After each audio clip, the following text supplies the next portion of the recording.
আলহামদুলিল্লাহ খুব ভালো লাগতেছে। আমি কখনো বাড়িতে ভোট দিতে যাই নাই, যে প্রথম ভোট যে দিতেছি, যা যাতে খুব ভালো লাগতেছে। খুব অনুভূতিটা খুব আলাদা, যেটা বলা যায় না। এত মানুষ একসাথে, ঈদেও এত মানুষ হয় না, যে এবার নির্বাচনেও এত মানুষ যাইতেছে, যে 15 বছর পরে এবার একটা সুস্থ নির্বাচন আশা করা যাইতেছে।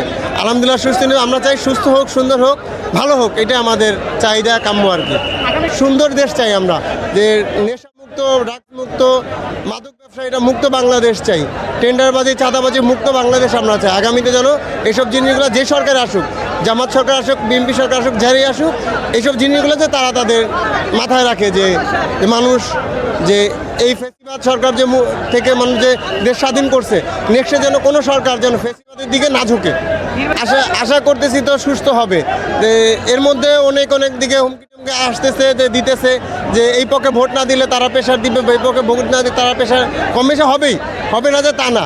এর মধ্যে যে কেন্দ্র যদি ক্লিয়ার থাকে, কেন্দ্রে যদি প্রশাসনের লোক থাকে, আলহামদুলিল্লাহ সুস্থ নির্বাচনে আশা করা যেতে পারে ইনশাল্লাহ। আমরা তো চাইতেছি আমাদের দেশে এই ভোলা বরিশাল সেতু আমাদের দীর্ঘদিনের দাবি চলতেছে, যে পদ্মা সেতু হতে আমাদের ওরকম ফায়দা হয় না, যে আমাদের লঞ্চ বহন করাই লাগতেছে, লঞ্চে ওঠাই লাগতেছে।